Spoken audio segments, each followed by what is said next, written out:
उसमें कोई बात नहीं, हम अपने बलबूते पे सरकार बनाएंगे, तो उधारी सरकार तो ज़्यादा कुछ कर नहीं सकते, फिर भी काफ़ी कुछ किया हमने। और जो 26,000 करोड़ रुपया हमारे पास बजट था, उसमें से 17,000 करोड़ रुपया हमने तो ये सब काम करने में खर्च किया। इसलिए साथियों, तो हमने अपना एजेंडा जो बनाया, तो उसमें पहले लोगों से मैंने तैयार किया, थोड़ा थोड़ा चंदा इकट्ठा करके 12,000 में एक मीटिंग खरीदी, 52,000 में, 1 लाख में, ऐसा करके जल्दी जल्दी हमने 42 लाख रुपया इकट्ठा करके 89 में 2 MP और 15 MLA बनाए। तो मैं क्यों कहता हूं कि आप लोगों का एजेंडा देखकर मुझे लगता है कि आप उस लहर को, हो शक्त नहीं, लहर को काउंटर कर नहीं सकते हैं। काउंटर करने के लिए तो आपको शरद पवार का मुकाबला करना होगा। शरद पवार के बाद बहुत पैसा है तो ये अम्बेडकरी लोगों पे खर्च करता है। फिर माई के पास भी पैसा है, माई के पास भी पैसा है, वो भी लगाती है आप लोगों के ऊपर। और अब गुरु वालों के पास भी है, गुरु गोलवलकर के चेलों के पास भी पैसा बहुत है। तो इसलिए तो पैसे वालों का मुकाबला आपको ऐसा लगता है कि पैसे वाला ही कर सकता है। अगर आपके ऊपर पैसा लगाना है तो हमें सरकारें बनाना बहुत ज़रूरी है, क्योंकि हम अपने पैसे से आपको खरीदना बड़ा मुश्किल है। तो सरकार के पैसे से ही ये हो शक्त नहीं लहर का मुकाबला करना होगा। इसलिए साथियों, तो मैं, आप लोगों ने हमेशा मेरी मीटिंग लेते हैं कि अब हम, ये तो खुशी की बात है कि आप लोग तो समाज को अपने पैरों पर खड़ा करने की कोशिश कर रहे हैं, लेकिन कुछ काम अगर जल्दी करने हैं तो उसके लिए वैसे रास्ते ढूंढने होते हैं। हम लोगों ने वो रास्ते ढूंढे और कुछ करके दिखाया है, लेकिन इतनी जबरदस्त हो शक्त नहीं लहर चल रही है महाराष्ट्र में, उसका मुकाबला अब 100 रुपया इकट्ठा, हालांकि 100 रुपया भी ज़्यादा है अपने लोगों के लिए, लेकिन 100 रुपया इकट्ठा करके कैसे हो सकता है? या तो 100 रुपया लाखों लोग इकट्ठा करें तो करोड़ों पर पहुंचे, या तो लाखों लोग करें, लेकिन आप मुझे लिस्ट बताते हैं कि ये इतने हो गए, 500, 400 हो गए, 500 हो गए। अब करोड़ों लोगों को तैयार करना होगा आप लोगों को, इस लहर को, हो शक्त नहीं लहर को काउंटर करने के लिए। इसलिए कोई ना कोई रास्ता ढूंढे, लेकिन मुझे लगता है कि आप लोग नहीं ढूंढ पाएंगे, ये काम भी मुझे ही करना होगा। तो इसलिए मैंने फैसला किया है कि सरकारें बनाकर आप लोगों को खरीदना होगा। बोली लगाएंगे शरद पवार के सामने कि भाई अंबेडकर वाले बिक रहे हैं, शरद पवार खरीद रहा है, बाप माई बाप पार्टी खरीद रही है, माई भी खरीद रही है, बाप भी खरीद रहा है, और उसके बीच में BSP भी आ गई है। तो इसलिए या तो आप लोगों को बिकने से रोकना होगा, जैसा उत्तर प्रदेश में, मैंने उत्तर प्रदेश में हमारे अपने समाज को ना बिकने वाला समाज बनाया। ना बिकने वाला समाज बनाने के लिए ये एक आदमी बैठा है इधर, बोरकर खड़ा हो जाओ। आप इधर प्रचार क्यों नहीं करते कि 4200 किलोमीटर साइकिल चलाकर कांशीराम ने कौन सा प्रचार किया था?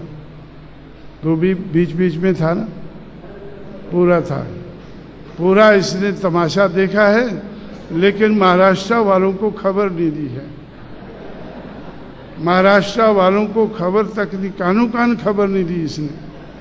ये जाता है तो कभी मध्य प्रदेश, कभी उत्तर प्रदेश, जो लोग कुछ काम कर रहे हैं उनका काम इंस्पेक्ट करने के लिए जाता है, लेकिन महाराष्ट्र वालों को ये नहीं बताता है कि कांशीराम ने कैसे अपने समाज को ना बिकने वाला समाज बनाया है। और ना बिकने वाले समाज का प्रूफ होता है, जो बिकने वाला है उसका हाथ ऐसा होता है। दलित, आप लोग दलित तो बहुत हैं, हाथ ऐसा है, लेकिन जो ना बिकने वाला है उसका हाथ ऐसा हो जाता है। तो इसलिए थोड़ा थोड़ा पैसा करोड़ों लोगों से हमने लिया है, लाखों से नहीं, करोड़ों से। करोड़ों लोगों ने पैसा दिया है। जैसे अभी 99 में चुनाव हुआ, 99 के चुनाव में उत्तर प्रदेश की 85 पार्लियामेंट की सीटें हैं, 85 उम्मीदवार हमने खड़े किए। हर उम्मीदवार को ऊपर हमने 5-5 लाख रुपया खर्च किया। 85 उम्मीदवारों के ऊपर 5-5 करोड़ रुपया, ये तो करोड़ों रुपया हो गया। और 85 के ऊपर लगभग 4-5 करोड़ रुपया खर्च करके उनमें से 14 को जिताया, 16 दूसरे नंबर पर, 35 तीसरे नंबर पर। और ये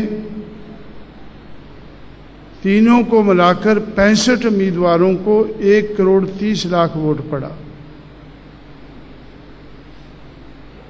65 उम्मीदवारों को 1 करोड़ 30 लाख वोट पड़ा। और बहुजन समाज पार्टी को जितना सीपीएम को पूरे इंडिया में वोट पड़ा, उससे ज्यादा उत्तर प्रदेश में ही पड़ा। ये कैसे हुआ? समाज को ना बिकने वाला समाज बनाकर। यही नहीं, इस साल हमारे 11 लाख वर्कर हैं जिन्होंने बूथ संभाले हैं। तो 11 लाख वर्कर ने चुनाव के दिन मेरे अपील पर उन्होंने फास्टिंग किया।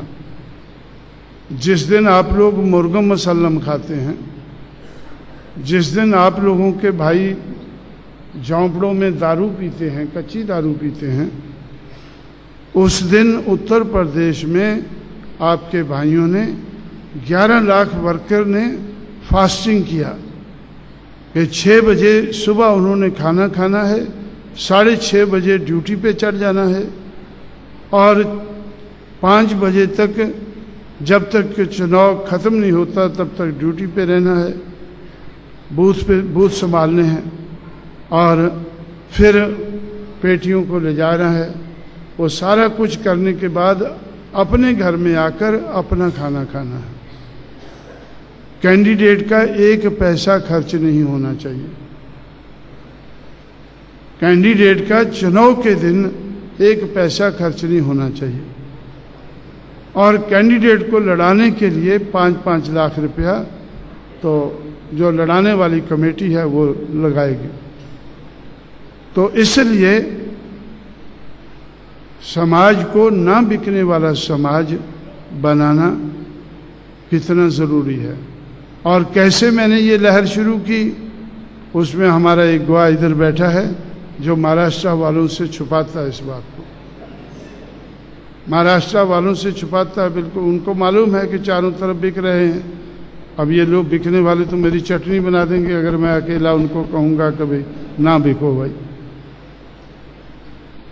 तो इसलिए तो ना बिकने वाला समाज बनाकर और समाज को करोड़ों लोगों को तैयार करके थोड़ा थोड़ा साधन, हमें निर्धन समाज की मूवमेंट को अगर चलाना है, कामयाब बनाना है, धनवानों की पार्टियों से मुकाबला करना है, तो हमें अपने रास्ते ढूंढने होंगे।